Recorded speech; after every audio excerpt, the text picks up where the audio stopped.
Alright, so I've got the bottom part of my fifth wheel, the mount, and I welded a piece of 4-inch channel iron to the bottom of it, and I've got my hole drilled for my gooseneck ball.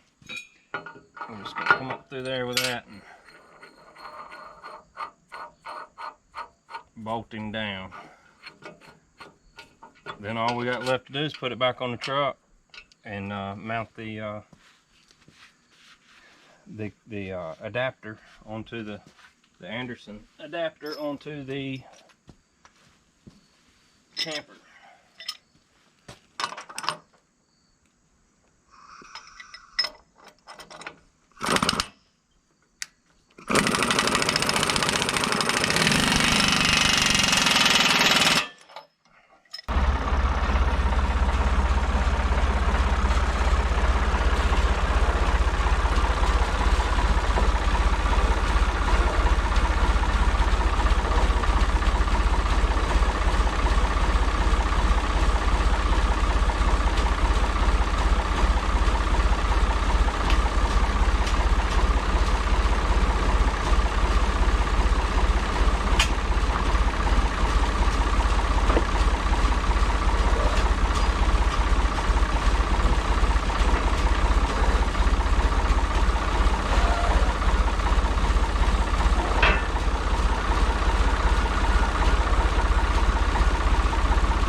Drop a bolt in each one of these to keep them lined up.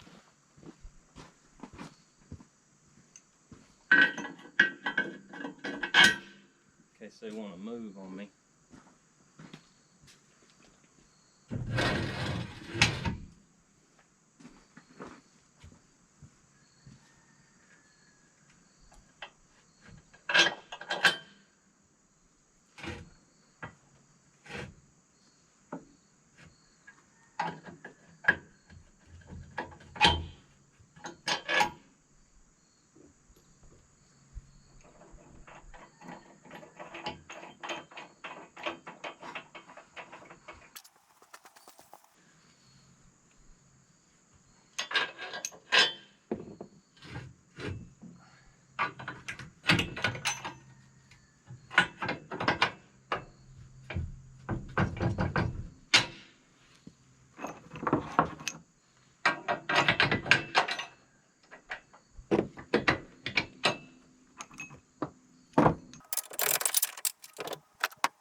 Alright, so this, I guess where I didn't order it with the gooseneck base that goes in the pickup bed, I just ordered this coupler by itself.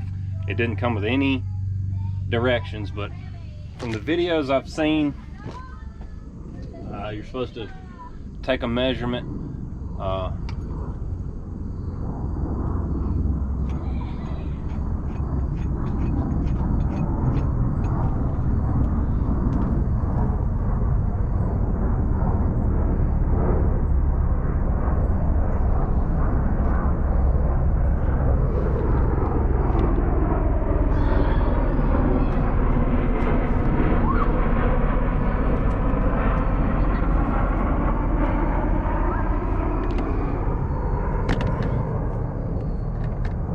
so basically you're supposed to take a measurement once you get the ball in the bed to measure from the ball to the side of the bed, and use calculations that comes with the instructions to tell whether or not which direction you need to put this on here, because you can put it like that or you can put it like this.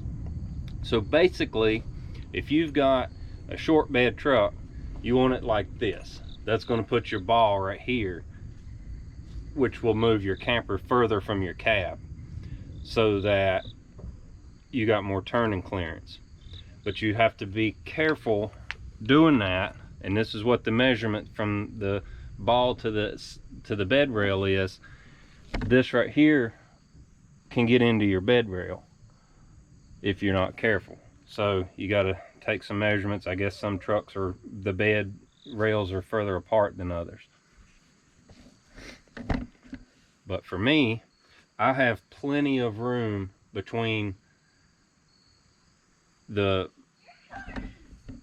this part of my camper right here and the end of my frame on my truck. So I actually want to move it forward. So I'm going to mount it back here, and that's going to move my camper a few inches forward. So you put that on, shove these back through, and see they lock into the kingpin. And that's all they do. They're not here to tighten anything. They're just a pin, basically, going through that gullet on the kingpin.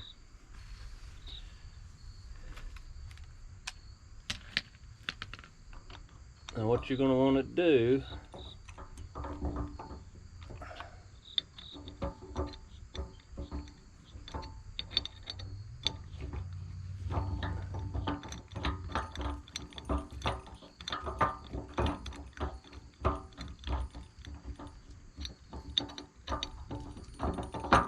snug these.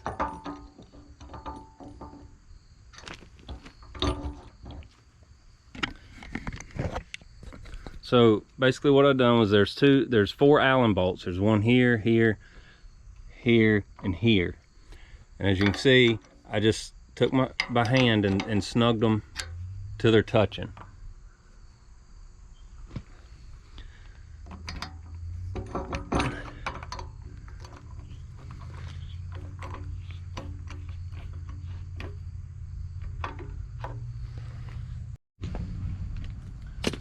Alright, so now that I've got them snugged down by hand, I'm going to want to measure at the back to the edge of the 5th wheel plate on both sides.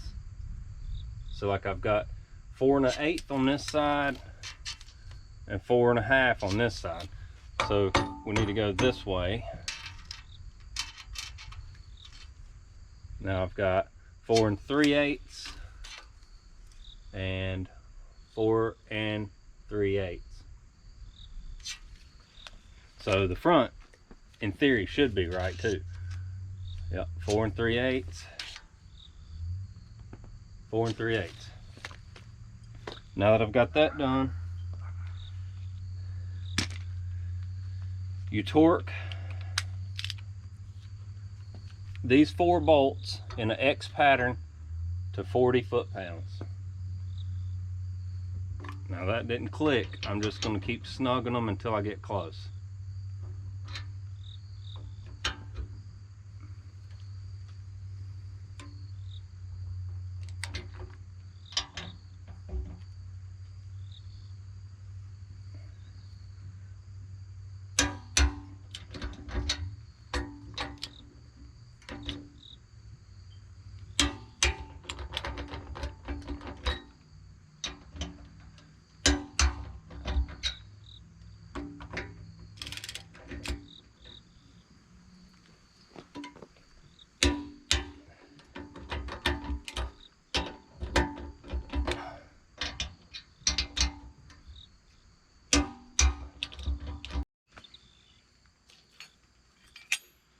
Alright, now that you've got these 4 bolts torqued down to 40 foot-pounds in a cross pattern, X pattern.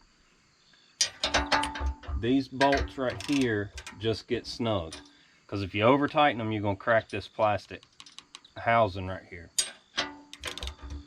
And these bolts don't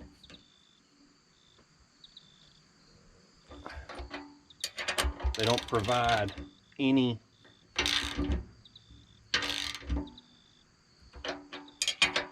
support for tightness, and they have lock nuts on them. So like I said, when you tighten these down, it pushes the hitch down, and these bolts bottom out on in the gullet of the kingpin.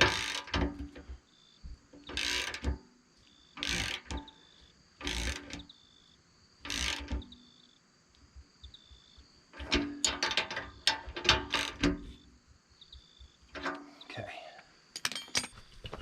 All right, so it's got this cable lock pin that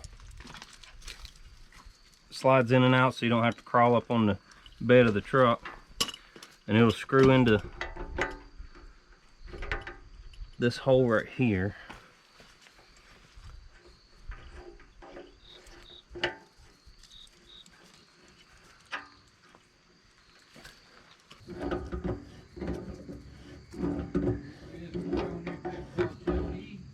All right, so I've got that screwed all the way in till it bottomed out. So as you can see, when I pull this out, it pulls the pin back. And then when you push it forward, it locks the pin in. Now this is adjustable out here on the end to allow this pin to go all the way over into this hole on the other side to make sure that you get a good solid lock in place. You just turn the cable, and but you want to make sure that it fully disengages. See right there, I've got a little bit right here still, so I need to back it out just a hair.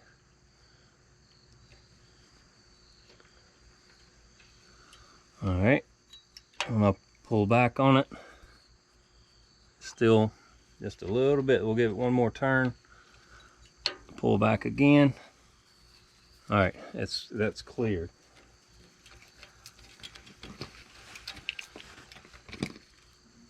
I'm gonna snug this lock nut right here so that it doesn't back off. All right, so this is fully disengaged, unlocked, and then when you push the cable in, right there is where it just starts to fully engage, and then it goes a good amount past that. So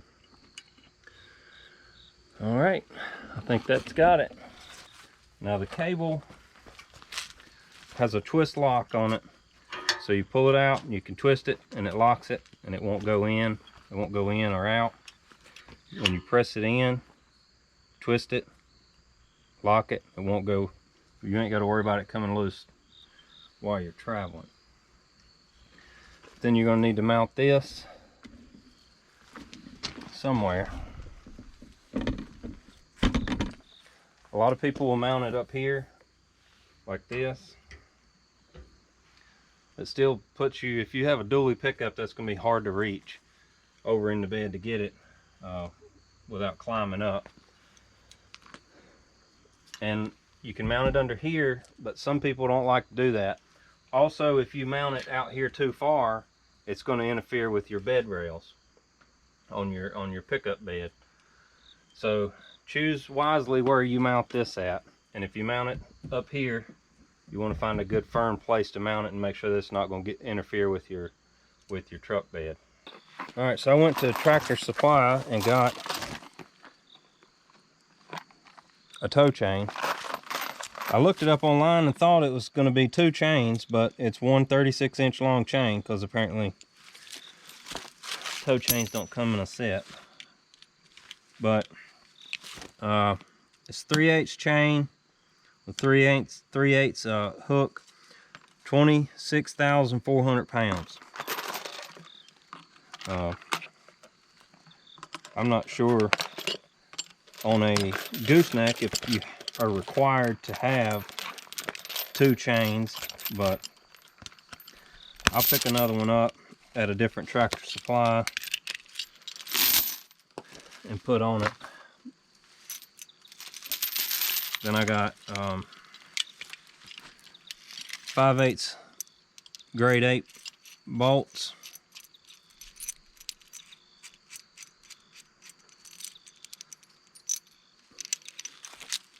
That's the biggest thing that will fit through these links.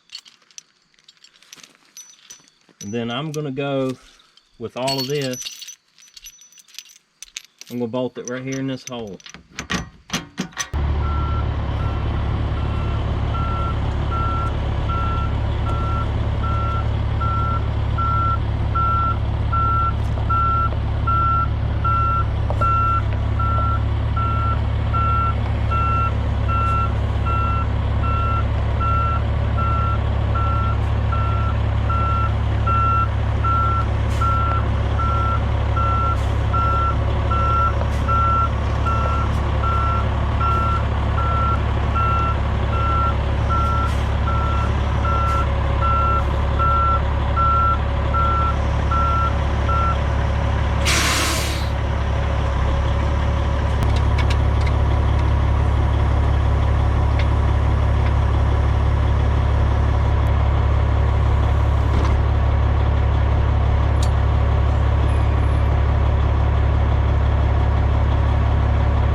We're going to have some clearance issues here.